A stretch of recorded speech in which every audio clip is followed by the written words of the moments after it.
Hey fellow dadpreneurs, Adam Dukes here, and in this video I'm going to give you 4 things to do during the coronavirus. It is March 20th, Friday, March 20th. I guess technically this is week number 1 with this whole mess. It feels like we have been in this shitstorm for months now, 3 months now. It's amazing. The NBA postponed their season just 9 days ago. It feels like we haven't seen sports in 6 months now. It's weird how time's moving like slow or fast. I don't know which one it is, but it's getting weirder by the day. Government shutdowns and restrictions. The governor of Nevada had a press conference a couple hours ago about it's a mandatory shutdown of non-essential businesses. Before it was a suggested one. People aren't following the rules, so now it's mandatory. But man, it just gets weirder and weirder. And of course, we are consuming all this content, myself included.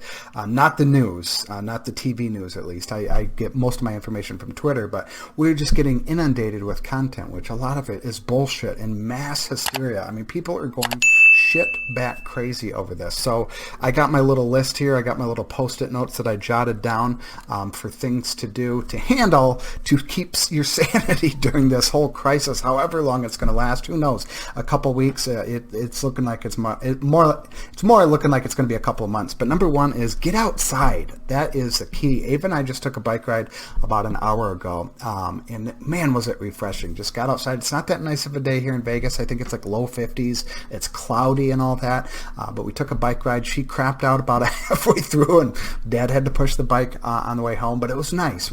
She didn't want to go. She wanted to watch TV. I told her, nope, we're going for a bike ride. We're getting outside, getting a little, not really sun, but we're getting outside. And it was nice. It was refreshing. It was fun. We both enjoyed it. She really enjoyed it more than she thought she would. So that's number 1, is get outside. Number 2 is your people, whether that be your family, your market, your customers, your leads, your prospects, your social media following, your email list, whoever it is. This is your chance. This is your opportunity to lead them with calmness and not hysteria. Even if it's kind of a little bit messed up in the head, or don't portray that, don't show that. Somewhat put on a front. I hate saying that, but put on a front. I was on a call with a buddy of mine earlier today, actually a group of guys and gals too. Majority of them were loan officers, and they were talking about how they're handling it and how they are reaching out to their people, whether it's in the community, whether it's their prospects, their clients. And the one guy was talking about, he's like, man, I'm not too calm up here, but I'm portraying that I'm calm to the people I'm leading. The people are craving for leadership right now. This is your time to shine and step up to the plate. Look at it as an opportunity. That's how I'm looking at it, by putting out content, putting out videos, putting out I'm emailing my list, tweeting out, trying to lead by example and showing that all's well. The world's not going to end. We're going to get through this. It could be a bumpy couple weeks, possibly a bumpy couple months. And of course, for some people, it's going to be more bumpy than others. I understand that. But lead by example, convey hope. And my favorite, I got this from Trevor, I think his name is, I can't think of, real estate investor.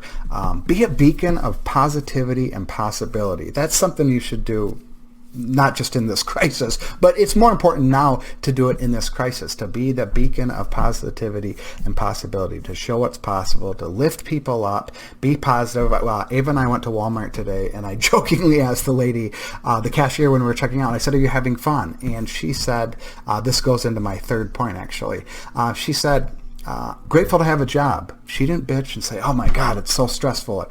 I loved that answer. That was so perfect, especially right now. She said it's been absolutely crazy there. She said customers are getting in fights over items, about cookies or paper towel. They're fighting over items that people are taking out of carts, she said. She said there's been sometimes it's been really, really wild. However, her first answer to me was, I'm grateful to have a job. So I thought that was really cool. So that's point number 3, is have a positive attitude and portray that positive attitude, especially if you got kids, a family, if you're the husband, the dad.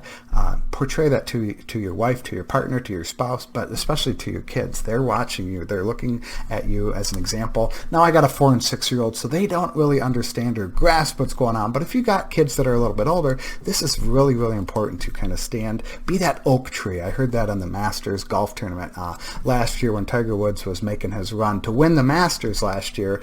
They were saying he's so stoic. They're like, he's like an oak tree. I'll never forget that quote. I thought that was perfect. He didn't really show any emotion. emotion, you know, until that 18th hole when that ball dropped in the cup. Then he showed the emotion. He celebrated. He cried. He hugged his kids and hugged his mom. It was really cool to see. So be stoic. Be that oak tree. Not to say don't show emotion or share emotion, but for your family, it's very, very important to be that, again, that oak tree. Just weather the storm. I always think oak tree, I put my arms out, you know, like a damn tree. But that's what you need to be. So that's point number 3, is have a positive attitude. Point number 4 is putting out content, creating content. Again, this should be something you should have been doing 6 months ago. This is something you should be doing 6 months from now, 6+ months from now, is putting out content. More and more people are going to be searching the interwebs these next few weeks, these next few months, and probably continue going forward. They're going to be looking for how-to solutions. They're going to be looking for help. They're going to be looking for solutions to their problems. So they're going to be searching Google. They could be searching social media channels. They'll be searching YouTubes. That's why I'm consistent with putting out these videos. That's why I'm consistent with putting out blog posts. And I'll flash up a thing on the screen right now and share with you a loan officer, a local loan officer here in Vegas, saw a YouTube video of mine, one that I put out a year ago, over a year ago, I should say, and he needs help. He says, I know it's been on this pandemic, it's been uncertain times, but he needs help and he wants advertising help. He wants Facebook advertising help. So he has a food truck where he sells pizza, and he's looking for help with both of those. He reached out to me via Facebook last night, asked for some help. Again, he found a video of mine that was made a year ago, and he's asking for help. He knows the importance of putting your foot forward, especially in times like this. Far majority of business owners are pulling back. They're not advertising. They're saving their money. You know, they're playing not to lose, and that's exactly how you lose. So with business or life, so play to win, especially now. Putting out content, not to say that people are going to be reaching out to you one blog post or one YouTube video, but it's putting out that content because, like I said, in the future, people are going to be searching more so on the internet for solutions to their problems, and your content could be coming up. Again, your content is working for you 24/7, 365. Each piece of content's like a digital asset. It's like a minion. I made that reference years ago, but they're little minions working for you around the clock 24/7. Like I said, this guy found my YouTube video from over a year ago because he asked a couple questions referenced, and I was like, what is he talking about? And I was like, oh wow, this was an old video. You know, you can't do that anymore on Facebook, the questions he was asking. So that's how I knew it was an older video. But that's the power of putting out content on YouTube. Another example, I had a guy on a video of mine I published in September of 2014. It was a Facebook ads tutorial, and he commented on my video about a week and a half ago asking for some help. He was saying, hey, can we still target like this on Facebook? And I was like, no, actually you can't. And I was like, how interesting is that? Video from 2014, you know, I had earrings. I think I was a little bit chubbier. I had longer hair in that. That was oh no, I did. I had one kid at the time, but that is the power. That was a video from almost 6 years ago. He's getting value from asking me a question, and then I answered him. So creating consistent content. Now, coming up with content is tough. I understand that. A buddy of mine, Conrad, has a thing called Easy Content Ideas. He put this product out a couple years ago. What he did, so that, as you can see on the screen, we're on, make sure I got it. Yep. As you can see, on March 20th, today, is World Storytelling Day. And what he gives are 3, sometimes up to 5, I should say, but majority of the days have 3 prompts that he gives you to come up with stories. This can work for emails. This can work for blog posts. This can work for YouTube videos. This could work for podcast episodes. This can work for anything you want, any type of content. So World Storytelling Day, tell a story about an object you own or want to own that defines you, or a cause or principle that's important to you in some way. Now, the next one is, who's the most powerful person in the world? That's just a quote from Steve Jobs. Give your opinion on it. There's not a right or wrong answer. It's just your opinion on it. Paint a vivid picture of the bigger, brighter future the reader can create with the help of blank, your product or service. Again, this is World Storytelling Day. Let's go to tomorrow. First circumnavigation of the Earth by a hot air balloon, 1999. Slow and steady wins the race. You know, you could talk about that. Expose some of the overhyped fads in your industry that are likely to disappoint. Slow and steady is a stupid way to run a race. You know, expose traditional practice in your industry that are highly inefficient and should be obsolete. And then the next one is surefire ways to gain the patience necessary. These are all really cool ideas. Let me just kind of scroll through. The next is the laser is patented in 1960. Again, again, it doesn't really matter the date necessarily. It's just he gives you these writing prompts to kind of just kick some cool ideas in your head. So here's 3 more ideas. Kind of tied into the laser is patented, but again, number of tips painlessly removing blank. It doesn't have to be on March 22nd, the day the laser is patented. That's just the idea he came up with. But it's a really cool resource. You can check it out at the link below, adamdukes.com/ECI. I think it's $99. However, he does this for every day of the year. I think there's over 1,100 or 1,200 writing prompts all together, you know. And this is evergreen content that you can use over and over. I mean, you can use this guide this year, next year, the following year, the following year, the following year, and it's just forever. I got this from him.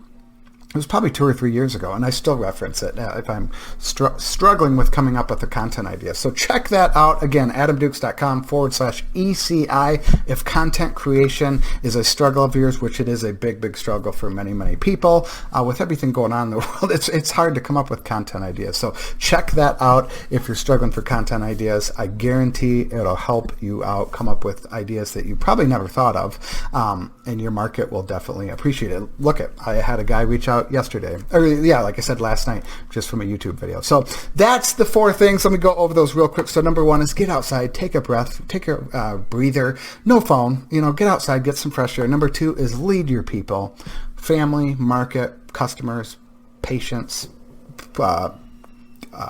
prospects, social media following, whatever it is, lead your people. This is your chance. This is an opportunity. That's how I'm looking at it. This is an opportunity to lead your people. Number 3 is have a positive attitude. Again, that's not just during the crisis. Having a positive attitude, it is such a life hack. It really, really is.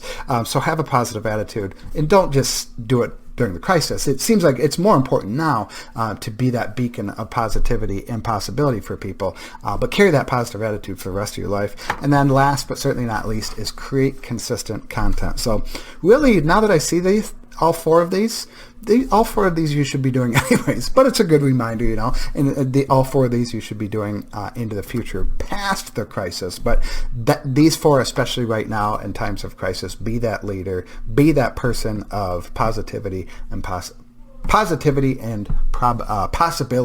Kind of a tongue twister saying that. Hey, if you like these types of videos, make sure you hit that subscribe button, click that little bell notification, because I release 2 videos each and every week for your viewing pleasure. As always, if you have comments, questions, or concerns, drop them down below. I'll do my absolute best to answer them. If I can't answer them, I will try to find someone who can. I'll point you in the right direction, point you in the right resource, or I'll try my best to. As always, thank you so much for watching. I truly do appreciate it.